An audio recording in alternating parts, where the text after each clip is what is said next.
A chance discovery of a flower near a mountain spring in Wales would begin a journey for one of the most imaginative thinkers of our time, Edward Bach, a passionate and devoted physician who turned his back on orthodox medicine and began researching the healing power that nature provides for treating disease. Dr. Bach was a respected bacteriologist, pathologist, and London physician in the early years of the 20th century. According to his theories, emotions are linked to physical disorders. His flower remedies interact with whatever negative emotions a person is experiencing at that moment to bring those emotions back to the positive. Like many pioneers whose discoveries advanced the fields of science, the life of Dr. Bach was not without controversy. And like other innovators who make unique discoveries, some thought of him as an eccentric. But his intuition about the power of nature eventually culminated in the discovery of 38 flower remedies that would change the way people approached the art of healing.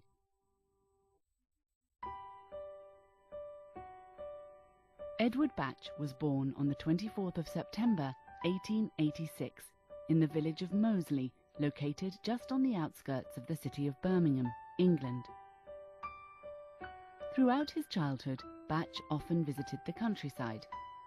He was an intuitive boy, very sensitive to his surroundings, and enjoyed walking among the trees, birds, and wild flowers. But in stark contrast to the natural beauty of the open fields was the city of Birmingham. This manufacturing city is considered the birthplace of the Industrial Revolution. Upon leaving school, Bach went to work at his father's brass foundry. He had suppressed his childhood dreams of becoming a doctor, as he didn't feel he could ask his parents to stand the expense of his medical training. But with its constant noise and seemingly claustrophobic conditions, the work environment at the foundry did not suit the young Bach. He did, however, find a very different inspiration from this industrial setting. Edward Bach was a keen observer of emotions and saw how illness took its toll on the workers. Fear of illness was as great a problem as illness itself, because a sick man could not work nor afford the expense of large medical bills, and the cures offered did little more than mask the symptoms. Finally, Bach told his father of his desire to become a doctor.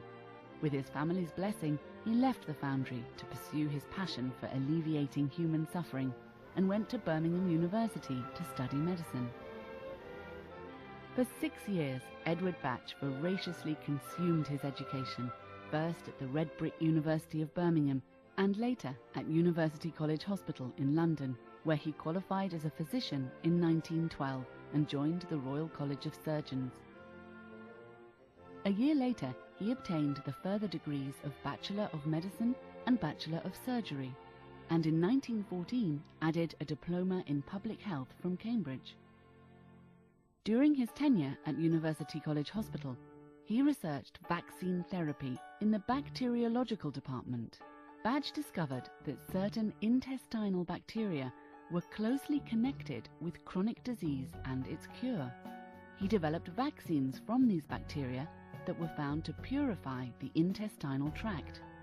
While encouraged by the results of many vaccines, he was distressed over the use of injection, given the pain caused by use of the syringe needle. By the time the First World War broke out, Bach was already highly regarded as a physician. The hospitals in England overflowed with soldiers returning from the front line. Some men had horrific injuries, while others were suffering from the effects of gas poisoning, amputations, and shell shock, what we today call post-traumatic stress. Although Bach's ill health restricted his ability for military service, he was placed in charge of 400 wartime hospital beds. While spending every spare moment working at his research into bowel disease. During his time spent with the injured soldiers, he began noticing that some, with the same conditions as others, fared much better in the healing process, though he wasn't certain as to why.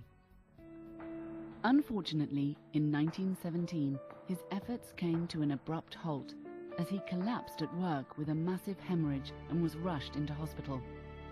Doctors operated on him, removing a cancer already in an advanced stage. He was given only 3 months to live. But for the tenacious Dr. Bach, there was too much work left to be done, as he felt he had only scratched the surface with his research. Though still very weak and just able to walk, he got back to his laboratory with an intense desire to do all he could in the short amount of time he had. With new purpose, he became stronger, defying all odds and amazing his colleagues with his renewed health. To say Bach was a workaholic is somewhat of an understatement. His window at the hospital was known as the light that never goes out because of the long hours he kept. The following year, Dr. Bach was given unofficial permission to inoculate troops in England, with the result that thousands of lives were saved.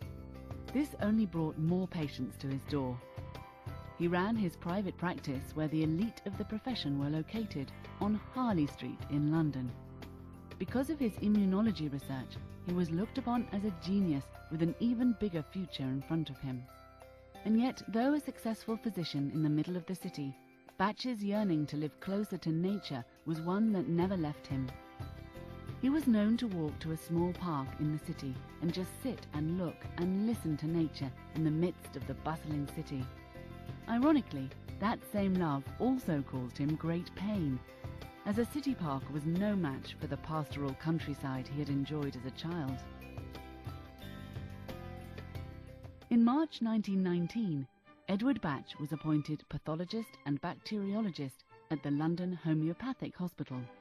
Exposed for the first time to the principles of homeopathy, Bach set out to delve deeper into the subject. Of particular interest to him was the Organon, the seminal text on the subject written by the father of homeopathy, Samuel Hahnemann. Though Hahnemann's discoveries had been made over a century earlier, Bach was fascinated that Hahnemann had, too, seen a connection between intestinal toxemia and chronic disease. He decided to prepare the bacteria using homeopathic methods to see if those preparations would work as well as the vaccines. This was a great success, and the new remedies became known as the 7 Bach nosodes. Hahnemann's theory was to treat the whole person rather than the symptoms of disease alone, and he stressed the importance of the mental and emotional state of the person being treated.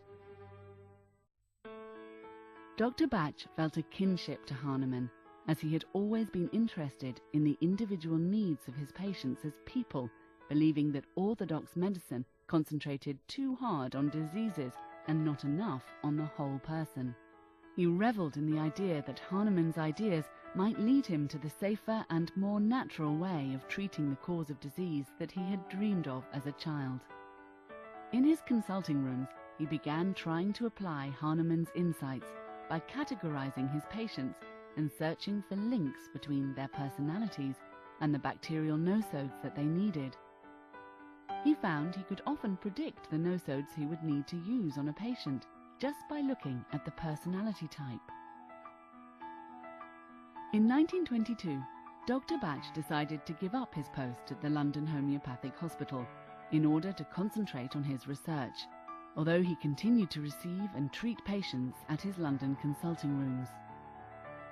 He opened a large laboratory in Park Crescent, and it was there that Edward Bach met radiographer Nora Weeks.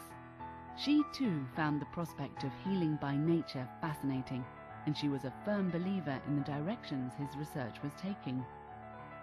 Later she would become his assistant, although by all accounts the relationship between the two remained purely platonic.